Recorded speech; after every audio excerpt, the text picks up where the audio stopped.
Welcome back my YouTube channel. स्वागत है आप सभी को फिर से हमारे इस यूट्यूब चैनल पर। तो गाइज़, आज मैं आप लोगों के सामने प्रकाश के परावर्तन में 5वां लेक्चर लेकर आया हूं, जो कि काफ़ी महत्वपूर्ण है। आज का जो टॉपिक है गोलीय दर्पण का फोकस था फोकस दूरी। तो यहाँ से बहुत बार एग्जाम में क्वेश्चन बार बार रिपीट किया जाता है गोलीय दर्पण से। तो आप लोग बने रहे इस वीडियो में और शुरू से अंत तक जरूर देखें इस वीडियो को। आशा करते हैं कि आप लोग हमारे इस चैनल को सब्सक्राइब कर लिए होंगे, और जो लोग नए हैं कृपया कर हमारे इस चैनल को सब्सक्राइब कर लें और दोस्तों के साथ शेयर भी कर दें। ठीक है, तो चलते हैं। आज का जो टॉपिक है गोलीय दर्पण का फोकस था फोकस दूरी के बारे में हम लोग आज पढ़ेंगे। बहुत ही मस्त इंपॉर्टेंट क्वेश्चन है और यहाँ से हर साल क्वेश्चन बार बार बोर्ड में पूछा जाता है। तो मुझे विश्वास है कि आप लोग इस वीडियो को शुरू से अंत तक देखेंगे। तो चलते हैं। आज हम देखेंगे गोलीय दर्पण का फोकस था फोकस दूरी में अवतल दर्पण के बारे में पहले जानेंगे, फिर नेक्स्ट उत्तल दर्पण के बारे में जानेंगे।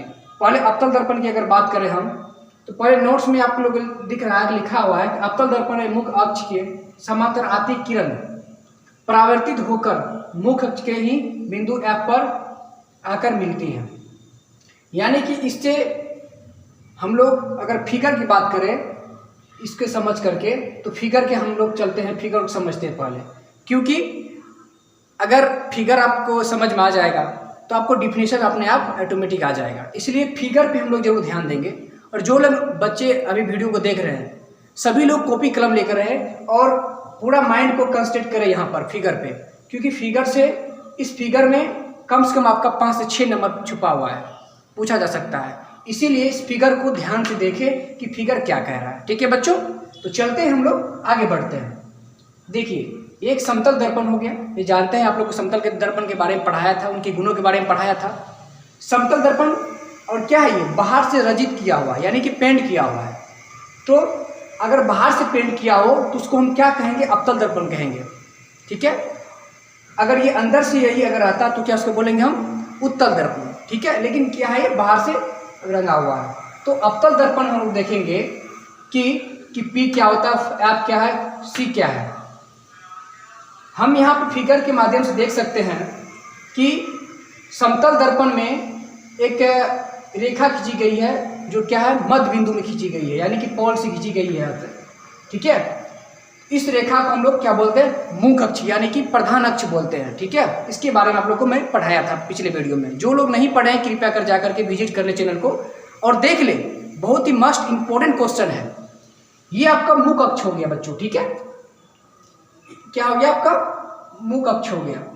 यहाँ से मुख्य अक्ष का क्या हो गया, वक्रता केंद्र, ये फोकस हो गया, और ये P हो गया, यानी कि पोल हो गया, ध्रुव जिसे बोलते हैं हम लोग। ठीक है, अब कहेगा आप लोगों को कि अवतल दर्पण में अगर मुख्य अक्ष के समांतर, किसके, मुख्य अक्ष के समांतर कोई वस्तु अगर रखते हैं हम, तो उसका फोकस कहाँ बनेगा, उसका प्रतिबिंब कहाँ बनेगा, इसके बारे में कह रहा है। तो हम लोग कहेंगे कि अवतल दर्पण के मुख्य अक्ष के समांतर अगर कोई वस्तु रखते हैं हम, अगर रखते हैं तो उसका प्रतिबिंब क्या होगा, दर्पण से परावर्तन के बाद सीधा वो फोकस से होकर गुजरेगी। क्या होगी, दर्पण से परावर्तन के बाद सीधा फोकस से होकर गुजरेगी। आप लोग देख रहे हैं ए और बी क्या हो गया, कोई वस्तु है जो समतल दर्पण में पड़ गया और पड़ने के बाद क्या हो गया, फोकस से गुजर गई। ठीक है, अब देखिए यहाँ पे दो बातें आती हैं, ये आपतित किरण और परावर्तित किरण हुआ। ठीक है, यहाँ तक समझ आ गई। अब इसके बीच एक जो बहुत बड़ी बात है अभिलंब, इसको हम क्या कहेंगे, इसके बीच जो कोण बनता है, दो कोण बनता है, कोण I और कोण R। यहाँ पे लिखा हुआ आप लोग देख लेंगे, कोण I कोण R। ठीक है, ये क्या हो गया, अभिलंब हो गया। अभिलंब के बारे में चर्चा की थी, आप लोग देख लेंगे। तो कोण I कोण R हो गया। अब क्या हुआ, आपतित किरण समतल दर्पण में टकरा कर क्या हो गया, फोकस से होकर गुजर गई। ठीक, इतना समझ में आ गया, कोण I और कोण R यहाँ बन गया। फिर अगर हम देख लेंगे ठीक उसी प्रकार नीचे की अगर देखेंगे हम लोग, तो क्या हो गया, मुख्य अक्ष के समांतर फिर यहाँ नीचे रखा हम लोग, तो ये फिर गई यहाँ पे, यहाँ से टकरा करके फोकस होकर गुजरेगी। यानी कि अवतल दर्पण में वस्तु अगर मुख्य अक्ष के समांतर हो तो वह वस्तु क्या होगा, फोकस से होकर गुजरेगी। यहाँ पर एक कंसेप्ट की बात है, आप लोगों को क्वेश्चन दे दिया जाएगा कि प्यारे बच्चों, अवतल दर्पण में अगर मुख अक्ष के समांतर कोई वस्तु अगर रखे तो किस होकर गुजरेगी? वक्रता केंद्र से, ध्रुव से, या फिर फोकस से, या फिर इनमें से कोई नहीं। तो आपको सीधा आंसर देना है बच्चों, क्या देना है? फोकस से होकर गुजरेगी। यानी कि मुख अक्ष के समांतर जो भी वस्तु जाएगी अवतल दर्पण में वो फोकस से होकर गुजरेगी। ठीक है, इतना कंसेप्ट क्लियर। अब देखिए नेक्स्ट चलते हैं। अब इसको उत्तल दर्पण के बारे में बताएंगे आप लोग को। ये अवतल के बारे में पढ़े, उत्तल के बारे में। उससे पहले कुछ पॉइंट्स है, कुछ नोट्स है, इसको आप लोग जरूर नोट्स कर लेंगे, क्योंकि क्वेश्चन यहाँ से ऑब्जेक्टिव पूछना है, आवश्यक है, पूछेगा आपको, परमानेंट पूछेगा। आप लोगों को अगर यकीन नहीं हो रहा तो आप लोग प्रीवियस क्वेश्चन जाके देख लीजिए, यहाँ से क्वेश्चन आया हुआ है ऑब्जेक्टिव में, इसीलिए आप लोग जरूर देखेंगे। यहाँ से ऑब्जेक्टिव के साथ साथ कभी सब्जेक्ट भी पूछ देता है बच्चों, तो ध्यान देंगे। ठीक है, क्या क्या क्या कर रहा है? किसी अवतल दर्पण का फोकस, यानी अवतल दर्पण का फोकस उसके मुख अक्ष के पर वह बिंदु है, उसके मुख अक्ष पर वह बिंदु है जहां मुख अक्ष के समांतर आती किरणें दर्पण से परावर्तन के बाद मिलती है। दर्पण से परावर्तन की मिलती है, यहाँ मिल गई ना। अब देखिए यहाँ से भी गई और यहाँ से भाई तो क्या हो गया? दर्पण से परावर्तन के बाद कहाँ मिलती है? फोकस पर मिलती है बच्चों। Concept clear? बहुत अच्छा तरीका से आप लोग को समझाइए। क्या कर रहा है? किसी अवतल दर्पण का फोकस, उसके अवतल दर्पण का फोकस, ठीक है, मुख अक्ष के वह बिंदु है जहां मुख अक्ष के समांतर आती किरणें दर्पण से परावर्तन के बाद मिलती है। देखिए यहाँ से दर्पण हुआ, आपतित हुआ, इसको परावर्तन हो गया। यहाँ से आपतित किरण हुआ और यहाँ से क्या होगा? परावर्तन। यहाँ पे जो कोण बना, यहाँ जो कटी, इसको क्या बोलेंगे? फोकस बोलेंगे। वही इसमें कह रहा है। तो प्यारे बच्चों, हम लोग देख लिए कि अवतल दर्पण मुख अक्ष के समांतर आपतित किरण परावर्तित होकर मुख अक्ष के ही बिंदु फोकस पर आकर मिलती है। ये दो पॉइंट आपके लिए वेरी नेसेसरी है। ठीक है, अवतल दर्पण में ये दो पॉइंट बहुत नेसेसरी है, इसीलिए इसको हम लोग याद रखेंगे, मेमोरी में याद रखेंगे। ठीक है बच्चों, तो समझ गए आप लोग। अब हम चलेंगे उत्तल दर्पण के बारे में समझने के लिए। अवतल हो गया, उत्तल के बारे में समझेंगे। आप लोग इस वीडियो को अच्छा से देखें, क्योंकि बहुत ही महत्वपूर्ण आप लोगों के लिए मैं बना के लाया हूँ। खुद अपने हाथों से क्वेश्चन बना करके समझा रहा हूँ आप लोगों को, इसीलिए इस फिगर को जरूर आप लोग प्रैक्टिस करें। आप लोग इसको फिगर को कॉपी में बनाए जरूर, ठीक है, ताकि मतलब इसमें समझ पाए आप लोग। ठीक है बच्चों, तो चलते हैं। आप क्या किस में जाएंगे? उत्तल दर्पण। अवतल हो गया, उत्तल चलेंगे। ठीक है, नेक्स्ट बढ़ते हैं। तो प्यारे बच्चे चलते हैं, अब उत्तल दर्पण के बारे में हम लोग समझते हैं। क्या कह रहा है? उत्तल दर्पण का फोकस तथा फोकस दूरी। ठीक है, इसके बारे में जानेंगे कि इसका फोकस कहाँ बनता है उत्तल दर्पण में। ठीक है, पहले हम लोग जाने थे अवतल के बारे में, हम लोग चलेंगे उत्तल दर्पण के बारे में जानने के लिए। उत्तल दर्पण क्या? उत्तल दर्पण। ठीक है, अगर हम फिगर की बात करें सबसे पहले, इसके बाद हम पॉइंट पे आएंगे कि इसका पॉइंट क्या कह रहा है। फिगर को अगर हम लोग देखेंगे, समझेंगे, तो फिगर कह रहा है कि उत्तल दर्पण में, कौन सा दर्पण? उत्तल दर्पण। देखिए अवतल में क्या था कि बाहर से रजतित किया हुआ था, आप लोग को बताए थे। अब उत्तल दर्पण क्या होता है? अंदर से रजतित रहता है, यानी कि पेंट किया रहता है। अगर मुख अक्ष के समांतर, किसके समांतर? मुख अक्ष के समांतर अगर कोई किरण हम देंगे उत्तल दर्पण में, तो क्या हो जाएगा? यहाँ से वो फोकस पे तो जाएगी, लेकिन क्या होगा? वो प्रतीत दिखाई देगी। क्या होगा? यानी कि फोकस से प्रतीत दिखाई देगी। ठीक उसी प्रकार अगर नीचे की बात करते हैं हम, उत्तल दर्पण में अगर कोई वस्तु अगर यहाँ से गया, आपतित हुआ, फिर यहाँ से क्या होगा? फोकस से गुजर गया, यानी कि प्रतीत हुआ, यानी कि फोकस होकर हम लोग देखेंगे कि प्रतीत होता जा रहा है। ठीक है, ये उत्तल दर्पण में हो रहा है, जिसकी पी क्या है? यहाँ पे ध्रुव हो गया, एफ फोकस और सी वक्रता केंद्र हो गया। ठीक है, अब देखिए अगर प्रतीत हुआ दिखाई दे तो यहाँ पर क्या होगा कि कोण आई, कोण आर, दो कोण बनेगा। कौन बनेगा? एक कोण आई और दूसरा कोण आर। इसके बीच का जो होता है उसको हम लोग अभिलंब बोलते हैं। ठीक है, अब ठीक हम पॉइंट पे आ जाते हैं। नोट्स पे आप लोग लिखिएगा कि उत्तल दर्पण से परावर्तित किरणें, यानी कि उत्तल दर्पण से परावर्तित किरणें मुख अक्ष के एक बिंदु F से आती हुई प्रतीत होती है, यानी कि मुख अक्ष F से आती हुई प्रतीत हो रही है। कहाँ से? F से। ठीक है, और बिंदु F को उत्तल दर्पण का फोकस कहते हैं। उसी बिंदु F को क्या बोलेंगे हम लोग? उत्तल दर्पण का फोकस कहते हैं। ठीक है, अब दूसरा नोट्स देखते हैं क्या कह रहा है। अतः किसी उत्तल दर्पण का फोकस उसके मुख अक्ष पर वह बिंदु है जहां से मुख अक्ष के समांतर आती किरणें दर्पण से परावर्तन के बाद आती हुई प्रतीत होती है। ठीक है, तो अवतल में क्या हुआ कि मुख्य अक्ष के समांतर क्या हो गया, फोकस से अगर गुजर गया। लेकिन उत्तल में क्या कर रहा है कि वह परावर्तन के बाद आती हुई प्रतीत होगी, क्या होगी, प्रतीत होगी। कहाँ प्रतीत होगी, फोकस पे प्रतीत होगी। तो सिर्फ थोड़ा सा अंतर है अवतल में और उत्तल में। इसीलिए अगर पूछा जाए आपको कि किसी अवतल दर्पण का फोकस उसके मुख्य अक्ष पर वह बिंदु जहां से मुख्य अक्ष के समांतर आती किरणें दर्पण से परावर्तन के बाद डैश प्रतीत होती है, क्या आती हुई, तो क्या हो जाएगा, आती हुई प्रतीत होती है। तो यहाँ से ऑब्जेक्टिव पूछा जाता है, ठीक है। इसको हम लोग याद रखेंगे, ये किस में आ गया, उत्तल दर्पण में, ठीक है प्यारे बच्चों। तो आज ये 2 पॉइंट उत्तल दर्पण में समझ गए। अब हम लोग नेक्स्ट पढ़ाई करेंगे कि F बराबर, जैसे आप लोग पढ़े हैं ना, छोटा F बराबर क्या होता है, R/2 होता है, ठीक है। इसको हम लोग प्रूव करेंगे F बराबर R/2 कैसे होता है, यानी कि पहले हम अवतल दर्पण में सिद्ध करेंगे इसको, किसको, अवतल दर्पण में बच्चों, ठीक है। इसीलिए यहाँ ये क्वेश्चन 3 नंबर का पूछा जाता है, ठीक है। अगर आपको पूछ देगा अवतल दर्पण में या फिर उत्तल दर्पण में पूछ देगा कि F बराबर R/2 प्रूव कीजिए, 2 नंबर में या 3 नंबर में। इसीलिए हम लोग इसको देखेंगे आज कि F बराबर R/2 कैसे प्रूव होता है। आप लोग को बहुत ही अच्छा तरीके से बताऊंगा कि F बराबर R/2 कैसे सिद्ध किया जाता है, ठीक है। तो इसका स्क्रीनशॉट ले ले और इसको ज़्यादा से ज़्यादा डायग्राम बनाने का प्रयास करें और डायग्राम सही से बनाएं, इसके लेके बनाएं ताकि जो है इसका फिगर अच्छा बने, ठीक है। हो गया। अब फिर चलते हैं हम लोग F बराबर R/2 को प्रूव करने के लिए, ठीक है। तो प्यारे बच्चों चलते हैं हम लोग सिद्ध करने के लिए F बराबर R/2 अवतल दर्पण से, ठीक है। ये जो है F बराबर R/2 ये अवतल दर्पण से भी सिद्ध होता है और उत्तल दर्पण से सिद्ध होता है। सबसे पहले हम लोग F बराबर R/2 सिद्ध करेंगे अवतल दर्पण से, ठीक है प्यारे बच्चों।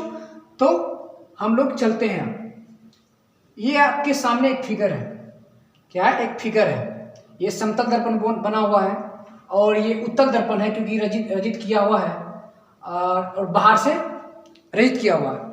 B और B डैश है, A और B क्या है, एक रेखा है जो उत्तल दर्पण पर करके फोकस से होकर गुजर रही है, ठीक है। इसके बीच क्या हुआ, एक अभिलंब है, क्या है, अभिलंब। अभिलंब जब भी आता है तो 2 कोण बनता है, एक I और एक R, क्योंकि आपतित किरण और परावर्तित किरण, ठीक है। तो वो फोकस पे आ गई। अब चलते हैं हम लोग इस फिगर के माध्यम से हम जो लिखे हैं उसके बारे में समझाते हैं। एक अवतल दर्पण B एवं B डैश, जिसका B और B डैश यानी कि B और B डैश, जिसका ध्रुव P है, ध्रुव क्या है, P है, और PC मुख्य अक्ष है, और ये जो PC है ना ये मुख्य अक्ष है, ठीक। अब AB आपतित किरण है और ये जो कह रहा है AB, ये क्या, आपतित किरण है जो अवतल दर्पण पे जाती है और सीधा क्या करता है, फोकस से गुजरती है, ठीक है। जो अवतल दर्पण के मुख्य अक्ष पर PC के समांतर और निकट है। PC के समांतर, समांतर का मतलब क्या होगा बच्चों, ये जैसे कि ये हुआ और ये हुआ, इसके समांतर ये और उसके समांतर ये, तो समांतर समझ गए, ये होता है। तो यहाँ पर एक समझने की बात है कि PC के समांतर क्या है आप लोगों का, आपका देखिए PC के समांतर कर सकते हैं हम लोग AB, क्लियर, PC के समांतर AB, ठीक है। PC के समांतर निकट है। अब परिभाषा से अगर देखेंगे हम लोग तो किरण AB दर्पण से परावर्तन के बाद, किरण जो है ये A और B दर्पण से परावर्तन के बाद यानी कि रिफ्लेक्ट जब हुआ परावर्तन के बाद, मुख्य फोकस से परावर्तन के बाद मुख्य फोकस F से होकर गुजरती है, यानी कि मुख्य फोकस F से होकर गुजरेगी। कहां से गुजरेगी, मुख्य फोकस F से गुजरेगी, ये यही कह रहा है। अब हम लोग चलते हैं इस फिगर के माध्यम से सिद्ध करना मुझे हम लोगों को F बराबर R/2 अवतल दर्पण से, ठीक है। तो बने रहे, आज आप लोगों को सिद्ध करेंगे और बहुत ही अच्छा तरीके से सिद्ध करेंगे, आप लोगों को समझ में आ जाए, ठीक है बच्चों। चलते हैं, देखिए अब यहाँ पे कह रहा है कोण ABC बराबर इक्वल जो है कोण CBF, कोण ABC इक्वल है कोण CBF, कोण ABC यही ना, कोण ABC बराबर है यानी कि कोण CBF देखिए है, ठीक है। तो इसको हम लोग समीकरण 1 मानेंगे और ये परावर्तन के नियम से है, पूछा जाएगा तो आप लोग क्या जवाब देंगे, परावर्तन के नियम से, ठीक है। अब देखिए, अब नेक्स्ट चलते हैं, कह रहा है कोण ABC, कोण AOB और C, ठीक है, इक्वल है कोण BCF। जब इसका हम लोग निकाल लिए तब इसका निकालेंगे ना, तो वही हम लोग लिखे हैं आप लोगों को, कोण ABC बराबर कोण BCF, एक एकांतर कोण है, एकांतर कोण। अब एकांतर कोण के बारे में समझेंगे, बहुत ही यहाँ पर इंपॉर्टेंट बात है एकांतर के बारे में। चलिए बच्चों देखिए, ये दो रेखा है, क्या है, दो रेखा है, दो समांतर रेखा है। अब इसमें क्या करेगा, एक प्रतिच्छेदी रेखा आकर काट दिया, इसको काट दिया तो दो कोण बनेगा, क्या बनेगा यहाँ पर, सॉरी कोण, यहाँ पे जो कोण बनेगा ये क्या होगा, बराबर होगा, जिसको हम लोग एकांतर कोण बोलते हैं। क्या बोलते हैं, एकांतर कोण बोलते हैं। इसी फिगर के माध्यम से यहाँ पर कोण ABC बराबर कोण BCF जो एकांतर कोण है, कोण BCF यानी कि BCF क्या है, ये एकांतर कोण है, ठीक है। अब नेक्स्ट चलते हैं, देखिए, और ABC कोण ABC ये क्या बराबर है, समीकरण 1 तथा 2 से हम पाते हैं। देखिए समीकरण 1 और 2 देखिए और ध्यान दीजिए कि ये इसमें क्या है, इक्वल है। कोण ABC बराबर कोण ABC ये दोनों इक्वल है, तो इसको भी हम इक्वल बराबर करेंगे ना, ध्यान देने वाली बात है। अगर हम बराबर है तो इसको भी बराबर करेंगे, तो लिख सकते हैं कोण CBF बराबर कोण BCF, कोण CBF बराबर कोण BCF लिखे, ठीक है प्यारे बच्चों, समझ गए, बहुत ही अच्छा, मतलब ध्यान दीजिएगा तो समझ में आ जाएगी, इसीलिए ध्यान दीजिए, ठीक है। अब देखिए BF कहाँ से आ गया, BF बराबर CF कैसे आ गया। देखिए यहाँ पर फिगर के माध्यम से समझते हैं हम। यहाँ पर एक त्रिभुज बनता है, आप लोग ध्यान दीजिए और बताइए कौन सा त्रिभुज बनता है। यहाँ पर एक त्रिभुज बनता है, ये ऐसे करके और ऐसे करके, जिसको हम बोलेंगे समद्विबाहु त्रिभुज। क्या बोलेंगे, समद्विबाहु त्रिभुज प्यारे बच्चों। तो समद्विबाहु त्रिभुज है, तो देखिए समद्विबाहु त्रिभुज का जो होता है, कोण के सामने का त्रिभुज भुजा क्या होता है, आमने सामने के बराबर होता है, ठीक है। ये यहाँ पर कोण हो गया, इसके सामने का भुजा ये हो गया और इसके कोण के सामने ये हो गया। तो हम लिख सकते हैं कोण, लिख सकते हैं BF यानी कि B और F बराबर C और F लिख सकते हैं। जब भुजा बराबर हो तो हम लिख सकते हैं ना कोण BF बराबर CF, BF बराबर CF, ये समीकरण 3 मानेंगे, ठीक है। माना कि आप नेक्स्ट जो देखेंगे, देखिए आप लोगों को फिगर समझाएंगे। ये यहाँ पे A हो गया, ये मान चलिए B हो गया, ठीक है। यहाँ बिंदु है, इसको मिला देते हैं, इसको मिला देते हैं, तो देखिए यहाँ से क्या मतलब दिखाई देता है कि ये दोनों काफी निकट है, क्या है, काफी निकट है। तो ठीक इसी प्रकार हम लिख सकते हैं, माना कि बिंदु BP के बहुत निकट है, BP, देखिए BP, B और P, देखिए बच्चों अगर जब BP अगर निकट होगा तो FP भी निकट होगा, सही बात है। अगर BP भी निकट होगा तो FP भी निकट होगा, ठीक है। वही लिखे यहाँ पर BF बराबर PF, तो BF बराबर हम लोग PF के हैं, ठीक है। BF बराबर PF, समीकरण 4 मानेंगे इसको, ठीक है। अब देखिए हम क्या करेंगे, समीकरण 3 और 4 से हम पाते हैं, क्या पाते हैं। अब देखिए यहाँ पर जब इक्वल है, समान है, तो हम लोग लिखे हैं, इसको लिखे, इसके बराबर इसको लिखे हैं, ठीक है। अब देखिए यहाँ भी BF और ये BF इक्वल समान है, तो हम लिख सकते हैं इसके बराबर CF इक्वल BF लिख सकते हैं। तो CF बराबर PF, समझ गए इतना तक। अब चलते हैं नेक्स्ट, देखते हैं क्या है। देखिए अब हम इस रेखा की बात करेंगे, PFC की बात करेंगे। अगर हम R निकालना है, मुझे R निकालना है, तो R निकालने के लिए हम क्या करेंगे, इसको हम जोड़ देंगे, यानी कि CF और प्लस PF को हम जोड़ देंगे, तब जाकर R निकलेगा। देखिए CF प्लस PF को जोड़ दिए, अब जोड़ करके बराबर क्या हो जाएगा, देखिए पूरा हो जाएगा, P और C पूरा हो जाएगा, ठीक है, क्लियर है। तो समीकरण 5 मानेंगे, CF प्लस PF बराबर PC, इतना समझ आ गया, ठीक है। अब देखिए CF प्लस PF बराबर जब PC हुआ, समीकरण 5 माने इसको, तो CF के बराबर क्या है, CF बराबर PF है, तो PF दे दिए प्लस PF बराबर PC। देखिए चूंकि CF बराबर PF है यहाँ पे, तो CF की जगह हम PF दे सकते हैं। जब अगर PF अगर दे देंगे हम, तो PF प्लस PF बराबर 2PF होगा बच्चों, क्या हो जाएगा, 2PF हो जाएगा। अगर 2PF हो गया, इसको हमको अब बदलना है किसमें, इसको बदलना है हम लोग को F में बदलना है। तो बच्चों देखिए PC को बदलना है हम लोग R में, PC को कैसे बदलेंगे R में, देखिए P और C, देखिए P और C क्या है, P से क्या हो गया, आपको यहाँ पर ध्यान देने वाली बात है। P और C यहाँ की दूरी क्या हो गया, ये वो क्या हो गया, यहाँ पे त्रिज्या, वक्रता त्रिज्या हो गया, और वक्रता त्रिज्या को हम आर से लिखते हैं। ठीक है, तो बच्चों 2pf बराबर pc हुआ। अब देखिए 2pf को f में बदलना है, तो 2pf को अगर f में बदलना है तो उसके लिए हम क्या करेंगे, देखिए ध्रुव से फोकस की दूरी को हम लोग क्या करेंगे, फोकस दूरी। यहाँ पे f क्या हो जाएगा, फोकस हो जाएगा। ठीक है, तो हम इसको लिख सकते हैं 2f, और पीसी को यहाँ से और यहाँ की दूरी को हम लोग क्या बोलते हैं, फोकस क्या बोलते हैं, वक्रता त्रिज्या बोलते हैं। त्रिज्या को हम लोग आर कर सकते हैं, इसीलिए अगर f बराबर निकालेंगे तो ये चेंज हो जाएगा r/2 में। ठीक है, तो ये प्रूफ हो गया आपका r/2, ये आपका प्रूफ हो गया, यानी कि f बराबर r/2 अवतल दर्पण से आपका ये प्रूफ हो गया। ठीक है, अब हम नेक्स्ट देखते हैं कि आगे में क्या है। तो बच्चों अब नेक्स्ट देखते हैं क्या है, कह रहा है मुख्य अक्ष के समांतर आपतित किरण। मुख्य अक्ष के समांतर जब प्रकाश आएगी, जब कोई किरण आएगी तो किस होकर के गुजरेगी। ठीक है, एक अवतल में कैसे गुजरेगी और दूसरा उत्तल में कैसे गुजरेगी, इसके बारे में हम लोग जानेंगे। बहुत ही अच्छा पॉइंट है, इसको आप लोग कॉपी में जरूर नोट कर लेंगे। ऑब्जेक्टिव के लिए वीवीआई है आप लोगों के लिए, मैं पहले बोल दे रहा हूँ। कह रहा है कि दर्पण के मुख्य अक्ष के समांतर यानी कि पैरेलल आने वाले किरण दर्पण से परावर्तन के बाद क्या होती, दर्पण से परावर्तन के बाद क्या होगी। अवतल में अगर देखेंगे तो देखिए ये समतल दर्पण हुआ, ये बाहर से रजित किया हुआ यानी कि ये उत्तल दर्पण हो गया। ठीक है, उत्तल दर्पण बचा हुआ, तो देखिए ये यहाँ से किरण गई।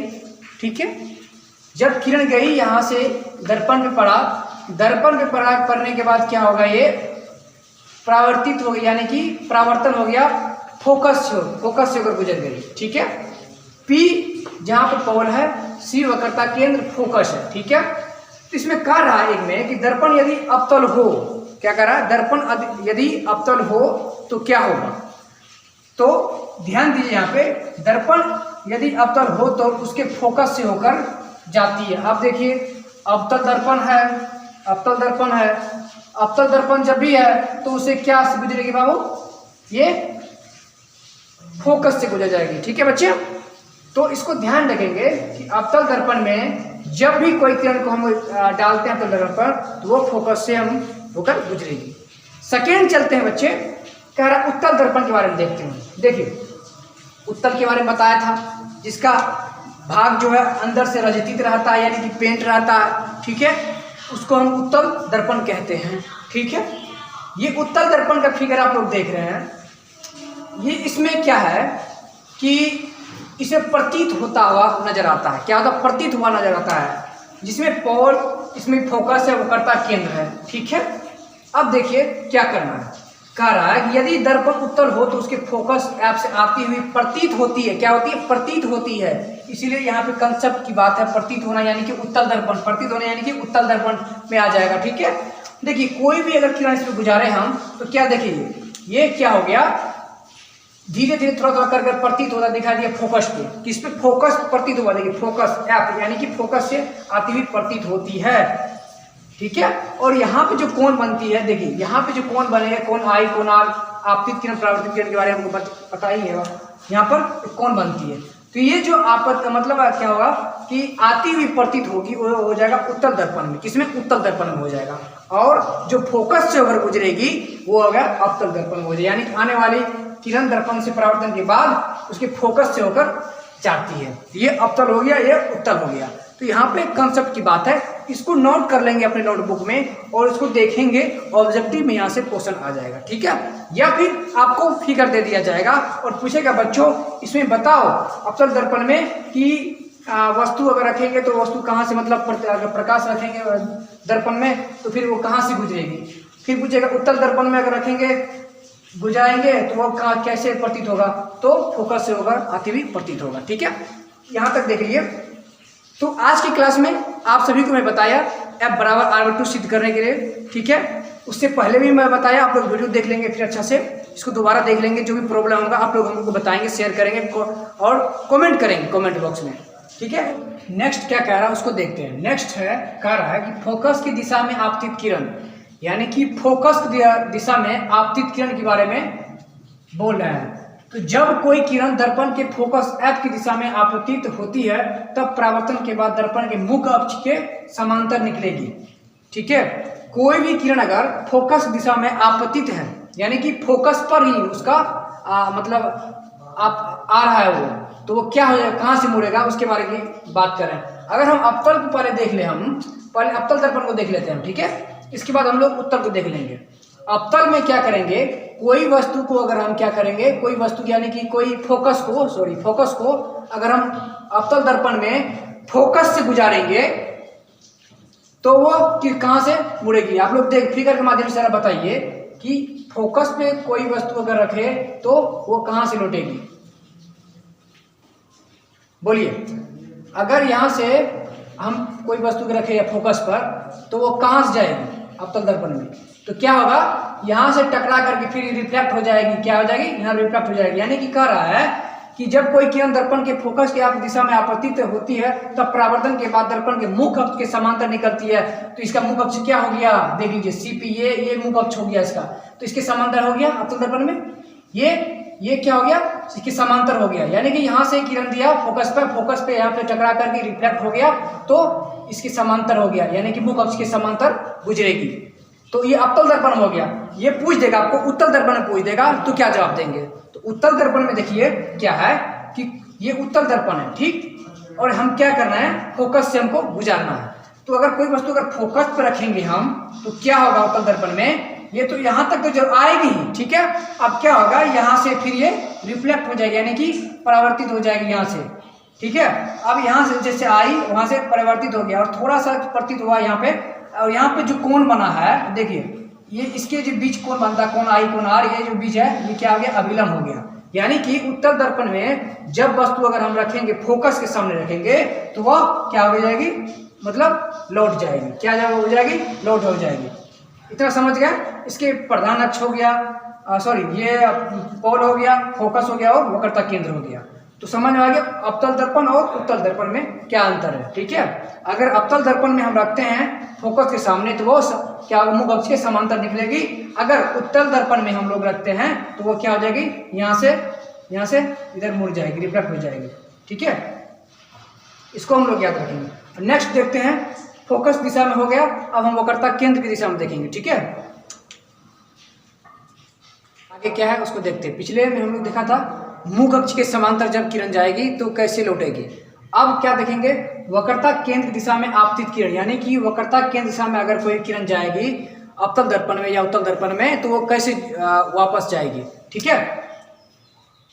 देखिए फिगर हम पहले अवतल को देखते हैं, अवतल दर्पण को देखते हैं। जब कोई किरण क्या किया है, वक्रता केंद्र से गुजारा है तो वो क्या गया, अवतल दर्पण में जा करके रिफ्लेक्ट हो गया। तो रिफ्लेक्ट कहाँ हुआ, उसी पथ पे, यानी उसी पथ पे वापस हो गया, अभिलंब की ओर मुड़ गया, ठीक है। तो वक्रता केंद्र पूछा जाएगा कि वक्रता केंद्र की दिशा में जब अवतल दर्पण में कोई वस्तु वक्रता केंद्र पर रखेंगे तो कैसे लौटेगा वो, ठीक है। तो हम बोलेंगे जब वस्तु वक्रता केंद्र पर रखेंगे तो उसी पथ पे वापस लंबवत अभिलंब की ओर लौट जाएगा, ठीक है। ये क्लियर हो गया। अब उत्तल दर्पण की बात करते हैं, ठीक है। उत्तल दर्पण में जब भी हम प्रकाश को यहाँ पे देंगे उत्तल दर्पण में तो वो क्या होगा, यहाँ से जाएगा और फिर वो क्या होगा, अभिलंब की ओर मुड़ जाएगा, ठीक है। तो ये किसमें हो गया, वक्रता केंद्र दिशा में आपतित किरण के बारे में पूछ देगा। हम मुख अक्ष के समांतर बारे में आपको बताया, ठीक है। ये हो गया। तो कह रहा है कि चूंकि वक्रता त्रिज्या दर्पण पर स्थित किसी बिंदु, ठीक है, अभिलंब होती है, इसीलिए जो किरण दर्पण के वक्रता केंद्र C की दिशा में दर्पण पर पड़ती है वह दर्पण पर लंबवत होती है, अतः परावर्तन के बाद वह किरण उसी पथ पर लौट जाती है, ठीक है। अब ये परावर्तन के बाद क्या हो गया, इसी पे ये लौट गया। ये किस में हो गया, वक्रता केंद्र में हो गया। पूछा जाएगा कि वक्रता केंद्र में अगर वस्तु अवतल दर्पण में वक्रता केंद्र पर रखेंगे तो कैसे होगा, तो क्या होगा, उसी पथ पे वापस लौट जाएगा, ठीक है। ये आपतित किरण हो गया और ये परावर्तित किरण हो गया। ठीक उसी प्रकार उत्तल दर्पण में भी होगा, ठीक है। फिगर के माध्यम से आप लोग समझ गए होंगे। अब नेक्स्ट हम देखेंगे, हम लोग क्या देखेंगे उसके बारे में पता करें। नेक्स्ट क्या देखेंगे, वक्रता केंद्र जब हो गया तो अब हम लोग जब ध्रुव से गुजारेंगे यानी कि पोल से गुजारेंगे तब कैसे बनेगा प्रतिबिंब, ठीक है। इसको हम लोग देखते हैं नेक्स्ट, ठीक है। तो प्यारे बच्चों, अब जो लास्ट पॉइंट है क्या है, ध्रुव की दिशा में आपतित किरण। ठीक है, बहुत ही काफी महत्वपूर्ण है। आपको ये तो बहुत ही एग्जाम में पूछा गया है कि ध्रुव की दिशा में जब आपतित किरण होगा अवतल दर्पण पर, जब वस्तु ध्रुव पर रखेंगे तो कैसा मतलब बन के वो रिफ्लेक्ट होगा। तो ध्यान देंगे यहाँ पर, फिगर के माध्यम से समझते हैं। ये एक अवतल दर्पण है। कौन सा दर्पण? अवतल दर्पण है। ठीक, इसको क्या करते हैं कि एक जो है ना वस्तु को रखते हैं किस पे? पोल पे रखते हैं, यानी कि ध्रुव पे रखते हैं। ठीक है, अगर ध्रुव पे रखते हैं तो वो रिफ्लेक्ट हो जाएगी। क्या होगा? निकल जाएगी, वो निकल जाएगी, परावर्तित हो जाएगी। तो लेकिन क्या करेगी यहाँ पे? कोण आई और कोण आर बना के वो रिफ्लेक्ट निकलती हुई चली जाएगी। ठीक उसी प्रकार उत्तल दर्पण अगर देखते हैं हम, अगर उत्तल दर्पण में कोई वस्तु अगर ध्रुव पर रखे तो रिफ्लेक्ट होकर निकल चलती जाएगी, लेकिन यहाँ पे कोण आई कोण आर बनेगा। ठीक है, ये आप हमेशा याद रखिएगा। अब चलते हैं कुछ पॉइंट्स, इसको पढ़ते हैं हम लोग। क्या है कह रहा है? चूंकि ध्रुव पर P प्रधान अक्ष के दर्पण पर अभिलंब है। क्या है? P है प्रधान अक्ष के दर्पण पर अभिलंब है। यदि कोई किरण दर्पण पे ध्रुव की दिशा में मुख अक्ष से आई कोण बनाती हुई प्रतीत आपतित हो तो परावर्तन के नियम से परावर्तित किरण भी मुख अक्ष से आई कोण के बराबर कोण बना के निकलती चली जाएगी। ठीक है, क्या कर रहा है? आपतित हो तो परावर्तन के नियम से परावर्तित किरण भी मुख अक्ष से आई के बराबर कोण आर बनाती हुई निकलती चली जाएगी। यानी कि अगर कोई भी किरण आया तो वो अगर कोण आई बना रहा है तो वो कोण आर बना के वो निकलती चली जाएगी। ये किस में हो जाएगा? ध्रुव की दिशा में आपतित किरण में हो जाएगा। ठीक है बच्चों, तो ये इसको याद रखने वाली बात है और यहाँ से क्वेश्चन ऑब्जेक्टिव आपको पूछा जाता है, तो इसको हम ध्यान देंगे। ठीक है बच्चों, आज हम लोगों ने बहुत सारे पॉइंट पे चर्चा की। F बराबर R/2 को हम लोगों ने प्रूव किया। इसके बाद कुछ फिगर के माध्यम से आप लोगों को विस्तार पूर्वक बताया गया। आज इस वीडियो में इतना ही, मिलते हैं नेक्स्ट वीडियो में हम लोग। उससे पहले आप लोग से मेरा छोटा सा रिक्वेस्ट है, जो लोग नए हैं कृपया कर सभी लोग से मेरा निवेदन है कि आप लोग हमारे चैनल को सब्सक्राइब एवं लाइक कर दें और दोस्तों के साथ शेयर कर दें, क्योंकि यह चैनल आप लोगों के लिए बहुत ही लाभदायक है। तो मिलते हैं नेक्स्ट वीडियो में। धन्यवाद।